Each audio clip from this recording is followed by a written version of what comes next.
네, 안녕하십니까. 며칠 전 7월 1일 애플은 23년 3분기 실적을 발표했습니다. 이번 시간에는 애플의 3분기 실적과 애플의 앞으로의 방향성에 대해서 한번 이야기해 보겠습니다. 애플의 가장 큰 핵심 사업은 무엇일까요? 애플의 본진이자 핵심 사업은 아이폰입니다. 현재 애플 매출의 50%를 책임지고 있고 애플 생태계의 중심에는 아이폰이 있습니다.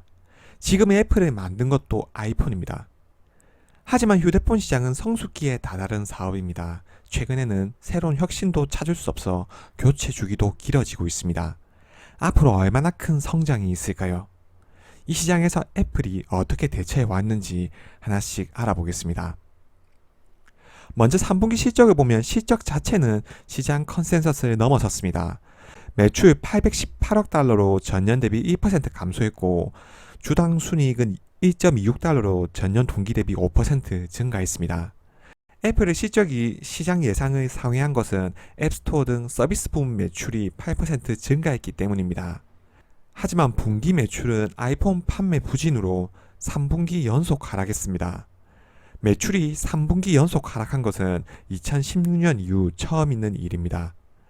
이는 높은 인플레와 글로벌 경기 둔화로 프리미엄 제품인 아이폰 수요가 크게 감소했기 때문일 겁니다.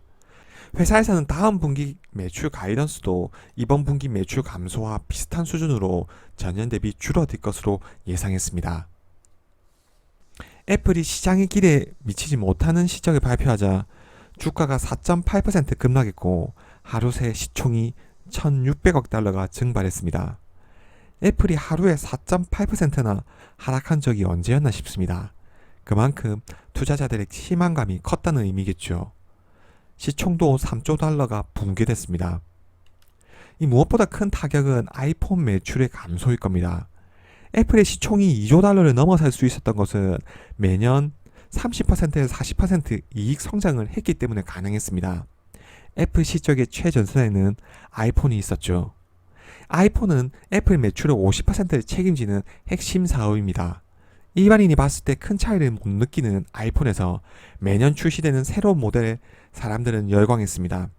사소한 변화까지 애플의 아이폰이 시작하면 뭐든지 성공했죠. 프리미엄 제품임에도 불구하고 점유율은 갈수록 높아졌고 아이폰에 대한 애플의 의존도도 높아졌습니다. 사실 전 세계 스마트폰 시장은 이제 성숙기에 다다랐습니다. 우리 주위에도 휴대폰이 없는 사람은 없습니다. 선진국뿐만 아니라 개발도상국에도 동일합니다.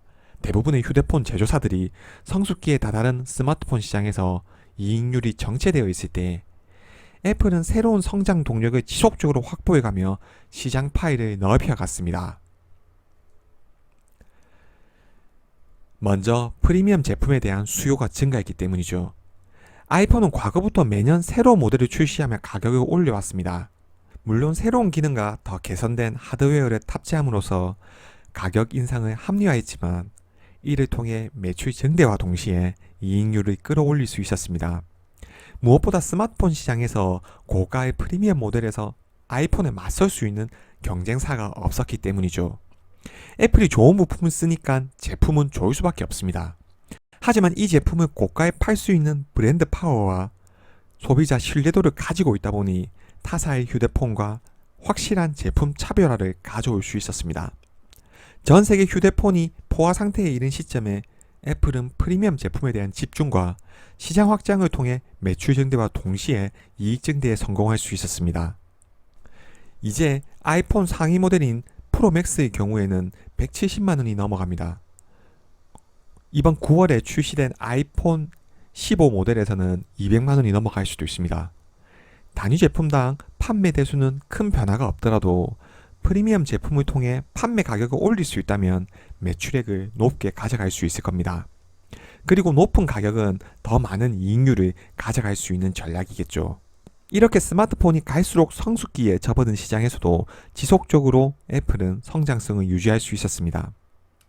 하지만 프리미엄 제품에 대한 수요는 주로 선진국에 몰려 있으며 가격 저항이 적은 계층은 정해져 있습니다. 금년 6월 기준 지역별 매출입니다. 현재 북미 지역의 경우에는 전체 휴대폰 시장에서 아이폰의 점유율이 50% 이상입니다. 노년층이나 유소년층을 제외하고 대부분의 사람들은 아이폰을 쓰고 있다는 의미일 겁니다.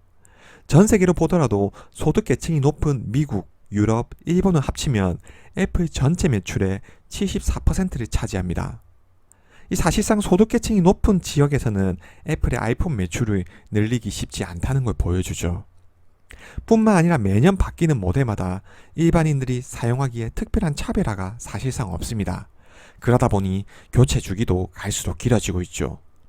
과거 2년에 한 번씩 바꾸던 휴대폰을 4년씩 사용하다 보니 매년 팔리는 휴대폰 개수는 정체 중입니다.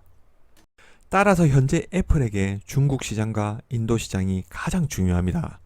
중국은 미국 제품이 프리미엄 제품으로 먹힐 수 있는 시장이고 애플 제품을 살 수 있는 중산층도 가장 많은 시장입니다. 현재 중국 브랜드와 경쟁 중이지만 매년 점유율을 확대하고 있죠. 애플 전체 매출에서도 중국 매출은 20%가량을 차지하고 있습니다. 이 삼성전자는 10년 전 2013년에 중국 시장에서 20%를 넘는 점유율로 중국 시장 1위를 차지했었지만 로컬 업체들에 밀려 점유율이 지속적으로 하락했었습니다. 지금은 중국 시장에서 1%도 안 되는 점유율을 가지고 있죠. 반면 애플은 중국 시장에서도 계속해서 성장률을 높여가고 있습니다. 인도는 애플이 가장 주목하고 있는 시장입니다. 아이폰은 인도 스마트폰 시장 내 비중이 지난해 2분기 3.4%에서 올해 2분기 5.2%로 확대됐습니다. 성장률로는 전년 대비 50% 수준이죠. 인도는 올해 2분기 기준으로 미국, 중국, 일본, 영국에 이어 아이폰 판매 5대 시장으로 이름을 올렸습니다. 올해 2분기 전체 아이폰 판매에서 인도 비중은 4%가량입니다. 인도 인구는 14억 명 이상입니다. 여기에 경제도 빠르게 성장하고 있어 경제력도 높아지고 있죠. 지난 5년간 애플 성장에 중국이 큰 역할을 한 것처럼 앞으로 5년간은 인도가 그 역할을 할 수 있는 겁니다. 향후 10년 동안 인도의 중산층 10%만 애플 제품을 사용할 수 있다면 1억 7천만 명 이상이 애플 제품을 사용하게 될 것입니다. 10년 뒤 전체 애플 사용자의 10%를 인도가 차지하게 되는 것을 의미하죠. 분명 인도 시장에서 아이폰의 점유율은 갈수록 확대될 겁니다. 하지만 중국에서의 성장률만큼 인도의 경제력이 아이폰의 성장률에 기여할 정도로 높아질 수 있을지는 사실 의문입니다. 지난 10년간 중국이 경제 성장을 계속할수록 아이폰의 점유율도 높아졌습니다. 중국의 소득 수준과 중산층이 이를 뒷받침해줬죠. 하지만 인도의 경우 중국에서의 성장 동력이 잃은 중국 업체뿐만 아니라 전 세계 스마트폰 기업들이 뛰어든 격전지입니다. 프리미엄 제품은 선전할 수는 있겠지만 얼마나 매출에 기여할지는 지켜봐야 할 겁니다. 따라서 애플은 이번에 출시될 아이폰 15 모델이 굉장히 중요합니다. 애플에서도 9월에 출시할 아이폰에서 많은 것을 준비했습니다.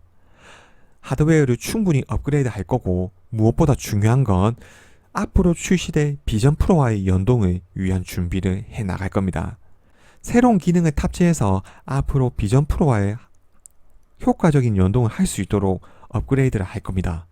물론 제품 가격도 오르겠죠. 현재 애플은 가격 저항보다 제품 성능에 더 신경을 쓰고 있으니까요. 이런 의미에서 내년에 출시될 비전 프로는 아이폰이 메타버스에 대한 시장 분위기를 보려고 내놓는 제품이 아닙니다. 2007년 처음 출시된 아이폰이 지금의 애플을 만든 1등 공신이었고 현재도 애플 매출의 50%를 책임지고 있습니다. 아이폰에서 애플의 서비스 매출 20%가 넘게 발생한다는 걸 감안하면 애플 매출의 70%는 아이폰에서 나오는 걸 알 수 있습니다. 인류는 언제까지 휴대폰을 사용할지 모릅니다. 아이폰의 매출도 이제 정체 중입니다. 중국과 인도 시장을 믿고 가기에도 전체 아이폰 매출에 미치는 영향이 적습니다. 프리미엄 제품을 판매하다 보니 교체 주기도 길어지고 있습니다. 애플이 비전 프로의 진심일 수밖에 없는 이유입니다. 3,499달러의 비싼 가격이지만 아이폰 유저 5명 중 한 대만 팔아도 새로운 아이폰 매출을 만들어낼 수 있습니다. 10명 중 한 대만 팔아도 아이폰 매출의 50%를 기여할 수 있겠죠. 아이폰 제품의 성능을 높여 비전 프로와의 연동을 통해 고객에게 새로운 경험을 만들어낼 수 있다면 충분히 비전 프로는 성공할 수 있습니다. 무엇보다 아직까지 열리지 않은 신시장에 대한 새로운 도전입니다. 2007년 스티브 잡스가 아이폰을 발표할 때 지금의 애플을 만들 거라고는 아무도 생각하지 못했을 겁니다. 말 그대로 혁신이었고 새로운 변화였습니다.